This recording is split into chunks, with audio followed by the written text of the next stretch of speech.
आप सभी को मेरा प्रणाम। आज मैं आपके सामने एक गरीब लड़के की कहानी लेकर आई हूँ। उम्मीद है आपको पसंद आएगी। तो चलिए शुरू करते हैं। अमन एक गरीब परिवार का बहुत ही भोला भाला, सच्चा व सरल लड़का था। पढ़ाई में उतनी ज्यादा उसकी रुचि नहीं थी। मुश्किल से उसने 12वीं ही पास की थी और घर की स्थिति भी ऐसी नहीं थी कि वह आगे की पढ़ाई जारी रखे। सो वह मजदूरी करने लगा। पिता तो पूरे समय शराब के नशे में धुत रहते थे। माँ बनिहारी का काम करती थी। अमन से देखा नहीं जाता था कि माँ काम करे और पिताजी दिन भर शराब में डूबे रहे। बस फिर क्या था, उसने माँ के साथ मजदूरी करने का निश्चय किया और जो भी पैसे कमाता अपनी माँ को दे देता। परंतु पिता इतने शराबी थे कि वो पैसे छीन कर उससे शराब पी जाते। अमन बहुत ही संस्कारी लड़का था और मुसीबत इंसान को बहुत कुछ सिखा देती है। अमन किसी तरह कठोर मेहनत करके ठेकेदार के अंडर में काम करने लगा। जहाँ कहीं भी सरकारी भवन, बिल्डिंग, मकान, पुलिया वगैरह बनते, उसमें उसे काम मिल जाता। पर हमेशा उसे काम नहीं मिलता था। कभी कहीं तो कभी कहीं भटकना पड़ता था। उन दिनों वह एक बाबू के घर में काम कर रहा था। वो अपना डबल स्टोरी का मकान अपने घर के बगल में ही बनवा रहे थे। जाति से वह ब्राह्मण थे और अमन केवट था। काम के बीच में मध्याह्न में जब सब मजदूर अपना टिफिन खाते तो अमन बैठा रहता, क्योंकि घर में सिर्फ एक समय का निवाला ही मुश्किल से मिल पाता था। उसे पता था कि अगर वो खाएगा तो उसकी माँ भूखी रह जाएगी। इसलिए वह बस सुबह में रात का बचा हुआ कुछ भी खाकर आ जाता था और टिफिन लेकर नहीं आता था। कड़ी धूप में परिश्रम करता और बिना खाए काम करके चला जाता। ब्राह्मण की एक बेटी थी जिसका नाम था आरती। ब्राह्मण की पत्नी दोपहर में गुड़ व पानी मजदूरों के लिए भिजवा देती थी, क्योंकि मकान बनने का काम बहुत शुभ माना जाता है और यह रिवाज है कि दोपहर में मजदूरों को गुड़ और पानी दिया जाता है। अमन गुड़ और पानी को खाकर ही रह लेता था। शक्ल से अमन बहुत काला था, पर चेहरे पर सच्चाई की चमक दिखती थी। आरती जब भी मजदूरों के लिए गुड़ लेकर आती तो अमन के पास टिफिन नहीं रहता था। ये बात आरती अच्छे से समझती थी, इसलिए अमन को एक गुड़ का डला ज्यादा दे देती थी ताकि अमन की भूख थोड़ी शांत हो सके। मकान धीरे धीरे बनने लगा। इसी तरह से अमन और आरती की दोस्ती भी धीरे धीरे बढ़ने लगी। हालांकि अमन अपनी हदों को जानता था, परंतु आरती उसकी सादगी पर मरने लगी। मकान बनने के बाद उसमें पानी डालने का काम चलता है। कभी गुड़ तो कभी पानी, कभी चाय लेकर आरती हमेशा आती। कई बार मजदूरों की छुट्टी हो जाती थी। अमन ठेकेदार के साथ काम समेटते हुए रुका रहता। आरती तब अमन के पास आ जाती थी। आज अमन अपने काम में व्यस्त था। आरती जानबूझकर अमन के पास आई और लड़खड़ाकर गिर गई। अमन ने अचानक से उसको गिरते हुए देखा तो उसे थाम लिया। दोनों कुछ पल एक दूसरे को देखते रह गए। एकाएक अमन ने उसे दूर किया और वापस अपने काम में लग गया। आरती भी अब मकान देखने के बहाने पूरे समय वही रहती थी। एक दिन ऐसा भी आया कि मकान पूरी तरह से बनकर तैयार हो गया, परंतु ठेकेदार को अमन का काम इतना पसंद आता था कि मकान की पुताई का काम भी अमन को ही मिल गया। फिर क्या था, आरती को तो जैसे मन की मुराद पूरी हो गई। आरती हमेशा किसी न किसी बहाने उस नए मकान के चक्कर काटती रहती और अमन के साथ ज्यादा से ज्यादा समय बिताने का प्रयास करती रहती थी। एक दिन पुताई का काम भी पूरा हो गया तो अमन ने भारती से बोला कि आज मेरा काम पूरा हुआ और आपका मैं धन्यवाद करना चाहता हूँ। आरती ने बोला कि किस बात के लिए धन्यवाद? तो अमन ने कहा कि मुझे पता है आरती जी कि आप मुझे एक गुड़ का डला ज्यादा देती थी, क्योंकि मैं टिफिन लेकर नहीं आता था। इस दया के लिए ढेर सारा शुक्रिया। आरती ने अमन की इस बात को सुनकर तुरंत बोला, मुझे तुमसे कुछ कहना है अमन। आरती जी कहिए। अमन ने कहा, देखो कल तो पुताई का काम पूरा हो जाएगा, फिर तुम यहाँ से चले जाओगे। पता नहीं फिर हमारी कब मुलाकात होगी। आज मैं तुमसे कुछ कहना चाहती हूँ। अमन ने कहा, जी बोलिए। आरती ने कहा, मैं तुमसे प्यार करती हूँ। अमन ने कहा, ये क्या कह रही हैं आरती जी? हम दोनों अलग अलग जात के हैं। आपको पता भी है कि मैं किस कास्ट का हूँ? आरती ने कहा, पागल हो क्या तुम अमन? प्रेम किसी का रंग रूप, उसकी प्रतिष्ठा, उसका रुतबा देखकर नहीं होता है। प्रेम तो प्रेम होता है, दो दिलों का मिलन होता है, और वो भी बिना सोचे समझे होता है। मैंने तुमसे सोच समझकर थोड़े ही प्यार किया था। तुम बताओ, तुम क्या कहते हो? तुम मुझसे प्यार करते हो कि नहीं? अमन ने कहा, विवाह तो दूर की बात है, मेरे घर के लोग तो हमारे इस प्यार को स्वीकार भी नहीं करेंगे। आप एक प्रतिष्ठित घराने से हैं और मैं एक गरीब घर का लड़का हूँ। मेरे पास ऐसा कुछ भी नहीं है जो मैं आपको दे सकूं। मैं मेहनत मजदूरी करके अपना और अपनी माँ का पेट पालता हूँ। आरती ने कहा, मुझे इन सब से कुछ भी मतलब नहीं है। अगर तुम मुझसे प्यार करते हो तो बताओ। अमन ने कहा, सिर्फ प्यार करने से ही सब कुछ नहीं होता आरती जी। आरती ने कहा, मुझे मेरा जवाब मिल गया। अगर तुम मुझसे प्यार करते हो तो मुझसे जरूर शादी करोगे, वरना मैं इसी छत से कूदकर अपनी जान दे दूंगी। और ये कहकर आरती फटाफट सीढ़ियां चढ़ने लगी। अमन के तो जैसे होश ही उड़ गए। अमन भाग कर गया और आरती को पकड़कर रोका और बोला, हाँ, मैं आपसे प्यार करता हूँ। आरती ने कहा, तो बस, अब मुझे इसके आगे कुछ नहीं सुनना। हम दोनों एक अपनी नई जिंदगी बसाएंगे, चाहे तुम्हारे घर वाले या मेरे घर वाले हमारे इस प्यार के आगे नहीं आ सकते। इतना कहकर आरती और अमन एक दूसरे के गले लग जाते हैं और फिर ये निश्चय करते हैं कि हम दोनों इस दुनिया समाज से दूर अपनी एक नई जिंदगी बसाएंगे। हम दोनों एक दूसरे से शादी करेंगे। और यह सब जाहिर सी बात है कि उस जगह पर रहकर संभव नहीं हो सकता था। इसलिए उन्होंने ये फैसला किया कि हम किसी दूसरे नए शहर में जाएंगे और वहां पे अपनी एक जिंदगी बसाएंगे। आरती और अमन ट्रेन पकड़कर दूसरे शहर चले जाते हैं और वहां पर शादी करके एक नई जिंदगी बसाते हैं। आरती अमन के साथ गरीबी में भी बहुत खुश रहती है।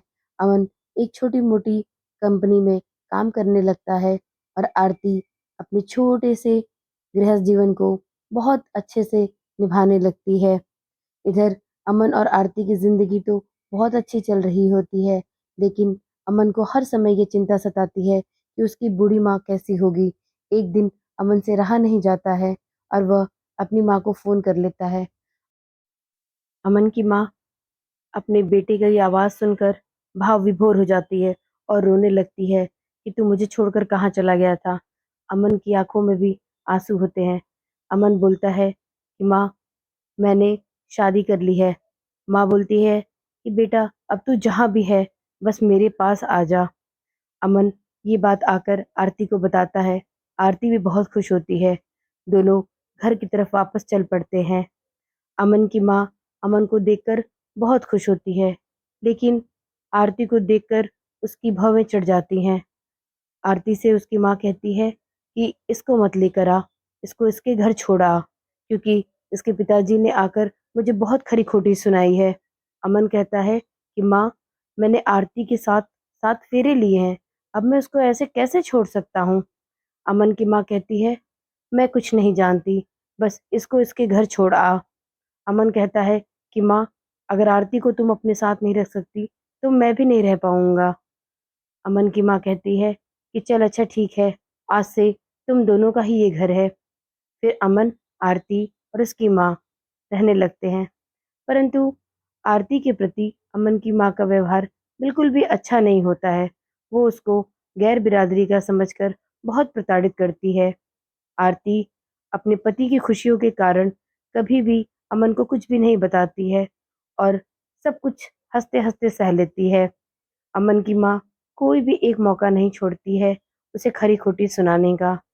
उसके घर पे जब भी कोई रिश्तेदार आते हैं, अमन की माँ सबके सामने आरती का अपमान करने से बाज नहीं आती है। अमन भी ये सब देखकर बहुत परेशान होता है और दुखी भी, परंतु वह बेबस होता है। अति तो तब हो जाती है कि जब एक दिन छोटी सी बात पे अमन की माँ आरती को धक्के देकर घर से बाहर निकालने लगती है। आरती घर की चौखट से टकराकर गिर जाती है और उसे चोट लग जाती है। उस दिन अमन का पारा सर पर चढ़ जाता है और अमन अपनी माँ को बोलता है कि माँ, आरती का इतना भी अपमान मत करो कि मैं सह ना पाऊँ। आरती मेरी अर्धांगिनी है, मैं उसको ब्याह कर लाया हूँ। अमन की माँ गुस्से में बोलती है कि मैं इसको ज़रा सा भी बर्दाश्त नहीं कर सकती। अमन गुस्से में आकर बोलता है कि ठीक है माँ, अगर तुम आरती को बर्दाश्त नहीं कर सकती तो मैं भी तुम्हारे साथ अब नहीं रह पाऊंगा। ये कहकर अमन आरती का हाथ पकड़कर वापस उसी शहर में चला जाता है और फिर से अपनी जिंदगी की शुरुआत करता है। वहाँ पर उसके एक मित्र की मदद से उसे एक फैक्ट्री में नौकरी मिल जाती है। मासिक तनख्वाह भी बन जाती है। अब उनके दिन अच्छे गुजरने लगते हैं। हालांकि वह एक झोपड़ी में ही रहते हैं, परंतु समय के साथ धीरे धीरे सब कुछ ठीक होने लगता है और वर्तमान की सोच सोचकर वो खुश रहने लगते हैं। परंतु नियति को कुछ और ही मंजूर होता है। उनकी ये खुशी ज्यादा दिन तक नहीं चल पाती है और एक महामारी विश्व में दस्तक दे जाती है। धीरे धीरे ये भारत में भी अपने पांव पसारने लगती है। एक दिन का लॉकडाउन होता है। तब किसी ने भी यह नहीं सोचा होता है कि एकाएक सब बंद हो जाएगा। अचानक से धीरे धीरे यह बीमारी अपना विकराल रूप धारण करने लगती है। वो दिन भी आता है जब 21 दिनों के लिए लॉकडाउन लग जाता है। फैक्ट्रियां, मिलें, छोटे बड़े उद्योग सब बंद हो जाते हैं। लोग बेरोजगार हो जाते हैं। अमन के साथी अपने प्रदेश व अपने घर को लौटने लगते हैं। सबका मन छटपटाने लगता है कि जितनी जल्दी हो घर पहुंच जाए। कोई सुविधा नहीं रहती है। कोई बस की आस में, तो कोई साइकिल से, तो कोई पैदल ही निकल पड़ता है अपने घर के लिए। अमन सबसे पूछता है। सब कहते हैं कि हम तो अपने घर जा रहे हैं। अमन आरती के पास आता है और बोलता है कि आरती, अब तो लॉकडाउन लग गया, सब अपने अपने गांव अपने घर जा रहे हैं, हम क्या करेंगे। आरती कहती है, हम कर भी क्या सकते हैं, हमारे पास तो कोई घर भी नहीं है, कोई गांव भी नहीं है। हमारे लिए तो हमारे घर के दरवाजे बंद कर रखे हैं। अमन कहता है, कोई बात नहीं, हम जब तक जीना है, जब तक ये जिंदगी है, यहीं पर रहेंगे और मैं कोशिश करूंगा कि हम ऐसे भूखे ना मरे। धीरे धीरे राशन खत्म, पैसा खत्म, पानी पीकर कई रात गुजारते हैं वो दोनों।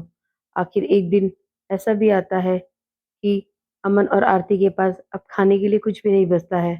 अमन दिहाड़ियों का जो अड्डा होता है वहां जाकर खड़ा हो जाता है कि शायद कोई राहगीर मिले, उससे कुछ मदद मिले या कोई काम मिले। परंतु सन्नाटे के सिवा कहीं भी कुछ भी नहीं दिखाई देता है। चलते चलते एक मकान के बाहर रात की एक सूखी रोटी पड़ी होती है, जो कि एक कुत्ता खाने के लिए आता है। वो रोटी देखकर लपकता है, तब तक कुत्ता भी सामने आ जाता है। उस कुत्ते की पिचकी हुई पेट देखकर अमन वो रोटी हाथ से छोड़ देता है और घर लौट आता है, परंतु खाली हाथ। भूख में न उसे चला जाता है और न ही आरती से उठा जाता है। दोनों में अब जीने की हिम्मत ही नहीं रह जाती है। आखिर एक दिन थक हार कर अमर फिर घर से बाहर निकलता है और जाते जाते एक हनुमान जी के मंदिर पर बैठ जाता है। बैठे बैठे उसे कब नींद लग जाती है पता ही नहीं चलता है और वह सपना देखने लगता है। सपने में देखता है कि उसकी आरती के प्राण निकल गए हैं। वो छाती पीट पीट कर रो रहा है। अचानक से उसकी नींद खुलती है और वो जोर जोर से चिल्लाने लगता है, नहीं नहीं आरती, तुम मेरी गुलाब हो, मैं तुम्हें ऐसे नहीं मुरझाने दूंगा। मेरी जिस्म में जब तक जान है, मैं तुम्हें ऐसे भूखों नहीं मरने दूंगा। ऐसा कहकर वह हनुमान जी की तरफ देखता है और मन ही मन ये कहता है कि हे प्रभु, तुम तो हमारे तारनहार हो, तुमसे क्या छुपा है, तुम प्लीज ऐसा मत करो कि मेरी आरती मुझसे दूर चली जाए।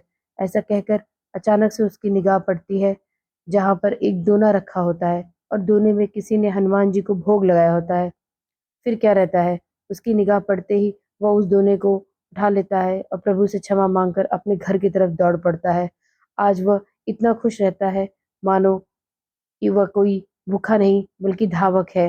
इस तरह से वह दौड़कर अपने घर पहुंचता है और वह प्रसाद का दोना आगे करते हुए आरती से कहता है कि आरती ये लो। आरती पूछती है, क्या है इसमें। अमन कहता है, खुद देखो। आरती दोना खोलती है तो देखती है कि उसमें चना गुड़ है।